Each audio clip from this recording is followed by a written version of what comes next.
What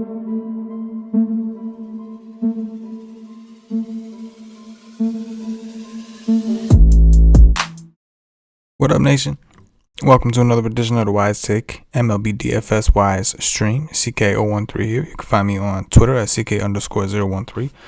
And of course, I'm from the WiseTake Nation, which you can find on all the social media platforms listed above or directly at WiseTake.com. If you're looking to take your DFS game to the next level, we are a premium DFS content provider, as well as a DFS community design to help make you a better DFS player. Go check us out at WiseTake.com. If you're new to this channel, welcome. Please subscribe. Hit the notifications bell. Don't miss out on any of the free content we put out, covering slates Monday through Friday. Bring the heat. Bring the heat. We appreciate you checking us out. We've got a massive 12-game slate on a Tuesday, right? And it's interesting. You will see when I pull the stats up. We've got a lot of how do I want to put this? A lot of decent pitchers. Some of them in tough matchups. Some of them in neutral matchups, I guess. Like beatable, but with risk. So I think it's one of the more interesting pitching slates. At the same time, we have one ace who I think some people would at least consider an ace in Walker Buehler. And then we have a guy who went from a player that people picked on last year to a guy coming off a no-hitter in John Means. After that, it's all high-risk type plays, but decent pitching. So it's a pretty fun slate. Obviously, these big slates, we don't have to worry as much about ownership. I mean, you don't want to just play the most popular guys, but you don't typically have to worry as much about ownership because the slate's so damn big. So ownership is going to naturally be a little bit more spread out, especially on bats. Although, as of right now, we have cores on the slate on both sides. So we'll have to see what happens. If it's a doubleheader, I would imagine FanDuel gets rid of it, maybe DraftKings, because FanDuel just doesn't really deal with the doubleheader shit, but because of 7 innings and whatnot. But we'll have to wait and see. As of right now, I did not see the Rockies scheduled for an early game, so it looks like they're just going to play the one, from what I see. If you know differently, let me know in the chat. Let me leave a comment. Let me know. Let the nation know. We had some really good comment action, man. Really good comment action on the show yesterday. So I want to give some shout outs because I appreciate that stuff, man. We like the comments. And let's see here. Our boy Timothy Rowland said, glad I found you guys again. Great content. Much appreciation. And go Mets. Yes. Let's go Mets. Appreciate you, Tim. Leonard Pumphrey says, thanks. Thank you, sir. And then we had a nice little moment here, right? A nice little moment here. Matt Noah was asking about the Rangers striking out to lefties and asked if we could look into it. And what happened was our man Fred over here, Mr. Frederick Van Ripper, went out there and gave him a little comment, gave him some feedback, right? Gave him drop some knowledge on some stats on him in a reply. So that's the kind of stuff. It's the benefit of being part of a community, and that's what we try to do at WiseTake.com. But I want to give a shout out to y'all for making it happen on YouTube. Trying to turn this into another extension community of the WiseTake Nation here on YouTube. So I appreciate that. Appreciate the feedback. Appreciate the participation. Okay, that being said, I think we'll go ahead and jump into our top pitchers. Our top pitchers for the day. There is actually another chart that I wanted to pull up. Well, just so you guys know, I do post the chart from profile to stats, profile and stats, like from here to here. I do post screenshots of these stats in my article that I write at WiseTake.com. I've been doing that. I also have our lefty-righty splits for teams, what teams are hitting the best against lefties, etc. That stuff is available at WiseTake.com in my article. So I post screenshots of them for anybody that's curious. All right, so let's start with John Means. This is 2020. This is last season. Means with a 4.53 ERA, a 4.45 xFIP. Sierra was decent at 3.93. K rate was just mediocre, right? 216 BABIP indicates that maybe he was a little lucky. Maybe he was due for some regression, right? Looking at 2021, John Means has been significantly better. 1.37 ERA, a 3.45 xFIP, 3.21 Sierra, 30% K rate. Now where did that come from, right? A 158 BABIP though, so it does look like regression is due to come. Now he's giving up a lot of fly balls. He's playing the Mets. The Mets don't have a DH, so that's a boost for him. He's used to pitching to a DH in the AL. One less real hitter to worry about. Even it is Stroman though. Still, and he's got a park boost against the Mets. I just don't think. I mean, coming off a no hitter, nonetheless. One thing I'll say. Let me check one thing real quick, because I don't like playing guys off of a game where they threw more pitches than normal. So 113 pitches, that's the most he's thrown all season. I'm not a fan of taking a guy after he's thrown the most pitches that he's thrown all season. Now, that being said, he's been awesome this year. He's been really good. I mean, Oakland, he played twice, dominated the Rangers. Did not do well against the Yankees. That was a good offense, but he did do well against Boston, and Boston got up to a hot start. And then, of course, he did the ultimate dirty to Seattle. But he threw 113 pitches. Worries me for a number of reasons. Number one, the team could be extra cautious with him, being that he's coming off a game where he threw more than usual. Two, he could show a little fatigue because he did throw more than usual. Right? I think it's 6 days total since his the 6th day, the 11th, I think, since his no-hitter against Seattle on May 5th. So for those reasons, I don't think I play very much. I don't. In fact, I think I take at least a little bit. I get a little exposure at least to the Mets because it is Baltimore. So if we get some bullpen action, maybe we could do a little something strange for a piece of change. Speaking of bullpen action, we could take a look at where the Baltimore bullpen ranks currently. At WiseTake, we do have our bullpen stats. That's up on the page.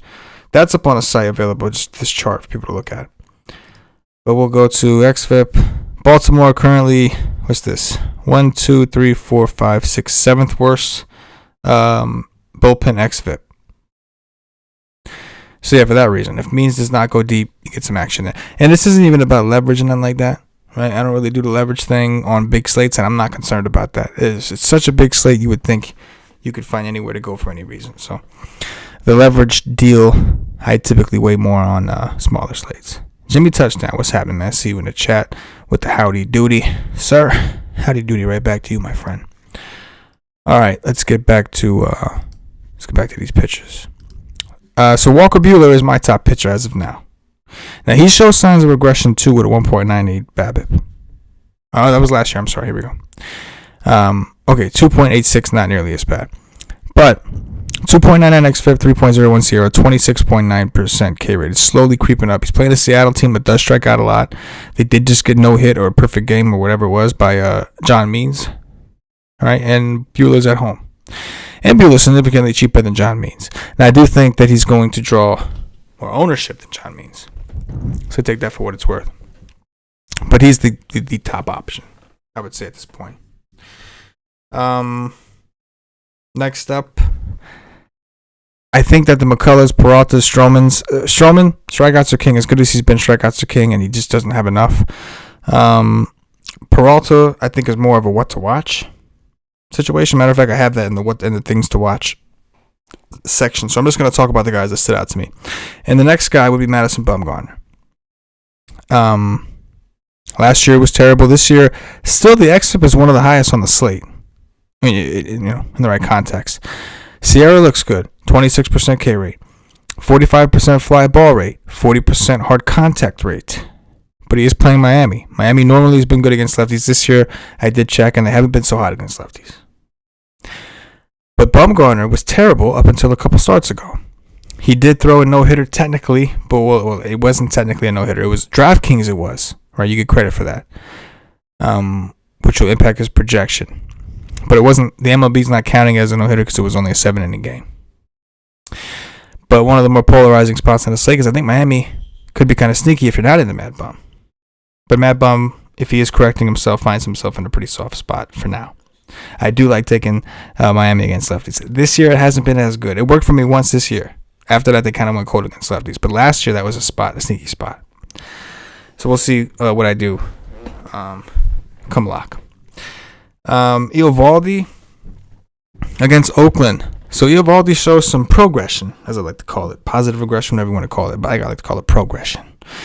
For the season, a 4.62 ERA, but a 3.26 xFIP, 3.55 SIERA. Strikeout rate's down a little bit. BABIP shows he's been, he's well over 300. A little on the unlucky side. Solid ground ball rate. Hard contact rate's excellent. He's playing an Oakland team that has been striking out a decent clip this year. But the park is in Boston. And anytime I get a chance to take Oakland on the road at a hitter's park, I'm interested because they play so often in a pitcher-friendly park, their own. So I look forward to them playing in these smaller parks, right? See what I mean? Like these are decent pitchers for the most part that we're talking about, but in peculiar situations, except for Walker Buehler. And that's why I think Walker Buehler is going to be so damn popular. But for good reason. Next up, I think Kenta Maeda is another one that is due for progression, as I like to call it. A 5.02 ERA, but a 3.74 xFIP, 3.89 SIERA. Only a 21% K rate. That's just unusual for him. If you look at last season, what he did, 32.3% K rate. So the other numbers are a little high, but we're assuming he's going to regress towards his mean, his average. 3.41 BABIP. 0.341 BABIP shows he's been a little unlucky as well. He's playing the White Sox, boomer bust team. Not a good park. Good park for hitting, I should say. Not a good park for pitching. White Sox are very potent in offense, but they do strike out. So again, decent pitcher. Fairly tough matchup. It's like hot cold. Another interesting spot, Jordan Montgomery against Tampa. Doesn't even matter what Jordan Montgomery's stats are, right? They're not terrible. They're not great. But it's Tampa. And Tampa, as you can see, has one of the highest one of the highest strikeout rates on the slate and in the league. They've been striking out a ton this year. 7-9 games in Tampa. Big park boost for Mr. Montgomery. One of the better pitching parks in the game, indoors, in a dome. We got to deal with the ailments. 6-4 on FanDuel. That certainly stood out. And then I think Dylan Cease. I don't know if anybody's paid attention to what he's been doing. He's been lighting it up, though. And his numbers kind of back everything up. 2.37 ERA. The xFIP is higher at 3.57, but it's still good. It's still a really good xFIP for a player at this price, especially. 32% K rate. Last year, he was a 17.3 guy with a 5.87 xFIP. He throws hard. So I want to dig in and find out what he's doing differently. Because if he's not, then I'm nervous he's going to go back to what he was at some point. Right? Like last year. If he is doing something differently, maybe I could buy in a little bit and believe this is real. But so far, he's been good. And you know what? Minnesota has been striking out. Very potent offense. A better park for hitting, absolutely. But some potential. Had a player who's only 7K on DraftKings. 8-2 on FanDuel. They're a little quicker to pull the trigger. But 7K on DraftKings. On a slate with cores, by the way. Those are the pitchers that stood out to me the most. We'll see who stands out as we continue. I write my article, comes out. I have all these charts. I'll have the lefty-righty split charts for the teams and all that good shit. And, a more definitive take. Top offenses. So this was an interesting one. This was a section that I do this shit quick. Like I prepare real quick. It's the first look. It's an early look, right? Do it the night before, so I do it quick. Offenses I was kind of having a hard time really picking. Right, the things to watch I could have went on forever, but the actual offense takes, that one's tough, man. So Chase Anderson, as far as xFIP goes, is the worst on the slate. According to how he's pitched, he's literally been the worst pitcher on the slate. 5.54 ERA is not what I'm even referring to, even though that is one of the highest. 5.42 xFIP, worse than Senzatella. 5.3 SIERA, worse than Senzatella. 17.8 K rate. He's a guy that has had reverse splits in the past. He's kind of been more neutral. He's playing a Washington team that's not like super exciting, but they have Juan Soto back. And they have the potential Washington, fairly neutral park, depending on the weather. I think the weather impacts the humidity and all that shit. Washington looks good. And just going by the numbers, they have the best theoretical matchup based off xFIP. Right? And of course, we'll jump right into course. More so the Padres against Antonio Senzatella, who has a 5.76 ERA, a 4.42 xFIP, 4.67 SIERA, a 13% K rate. So we know the Padres are going to put the ball in play, and we're on course, one of the better hitting parks in the game. One of the, I guess you can argue, the best, if you can with the altitude and all that shit. So yeah, Padres certainly stand out. Those were the two offenses that stood out to me the most. The rest you can make cases for. I think Atlanta against Robbie Ray. And again, this is another one I have in the things to watch section, so I'm going to use this to bleed into the things to watch. Robbie Ray has looked good this year. 3.86 xFIP, 3.86 SIERA, maybe a little regression coming with the balls put in play. K rate's down a little bit at 25%. Right? He's usually somewhere around 27, 28. But the fly balls are also a little down. Last year at a 51% fly ball rate. Hard contact still there. And he's playing in Atlanta, a very right-handed team. There are a lot of righties. Typically, righties match lefties. Typically. So where does Atlanta rank against lefties this season?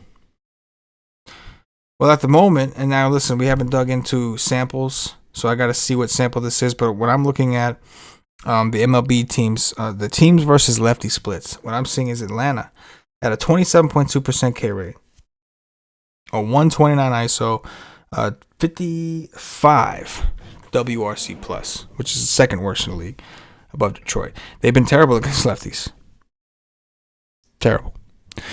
So maybe this is a good spot for Robbie Ray. Maybe he comes in low owned and just kind of dominates at 7-8, 8-3 on FanDuel. He's looked better this year.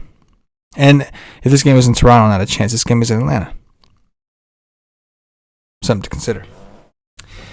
We also have, as I spoiled it earlier, Freddie Peralta versus St. Louis. Peralta's those two pitches, man, curveball, fastball. So it never makes sense to me when he does so well with strikeouts. It doesn't really make a ton of sense to me. But he did get beat up a little bit in his last start against Philly. That can happen to him. What wins out? You got St. Louis, who's been kind of a mediocre-ish offense, right? They have good players, Arenado, Goldschmidt alone, let alone the master, a.k.a. Harrison Bader. Carlson, that young kid, looks good. Edman. So they have hitters. But their park's not like super hitter-friendly or anything like that. They're just kind of like they do their thing quietly. So what wins out between Peralta, who's got a 40.8% K rate on there, even after getting lit up by Philly, he still was striking dudes out. So you know. Ohtani's pitching against Houston. Thought this was interesting. Ohtani, 35.7% K rate. Houston, 19.5%. They're one of the toughest teams in the league to strike out. Ohtani shows some serious regression coming. 2.41 ERA compared to a 4.01 xFIP and a 4.99 SIERA. 188 batting average balls in play. And you would expect Houston to put the ball in play. Ground ball rate's been excellent, though. Which wins out? Houston, one of the better offenses in the game, or Ohtani, who's only 7,400 on DraftKings? Tough. And that pretty much... Oh, one other thing to watch. The Braves have not announced who their starting pitcher is. I should have probably put Toronto either way in the top offenses section, simply because either way it's going to be some sort of bullpen game. And when they've been in the situation, things have not gone well. Bryce Wilson is that dude they've been kind of slotting in these spots. And Bryce Wilson has been getting his ass kicked. I didn't put him in just yet because we don't know for sure. MLB Probables does not have him in there. But this is the spot where he'd be due. This is the spot where Atlanta has been getting their ass kicked every fifth day. So if it is him, or even if it's just a bullpen game, expect to see Toronto somewhere in my article. That's what I'll say. Time for some Dong Watch, if you will. Dong Watch time. And obviously it's a massive slate. There's tons we could have talked about, and I'm going to try to really, narrow into during the day and make sure I include a lot of my, most of my thoughts that I've gathered in the article. But again, pointing out some of the key things, some of the things that stood out, and I think that it will stand out more to other people on their first looks. But I'm going to go with Juan Soto. Now, again, I changed to Anderson. I do prefer righties a lot of the time, but Juan Soto's just a freak, so I'm going to try to take a free square on that one because I think he's just a beast. We will go with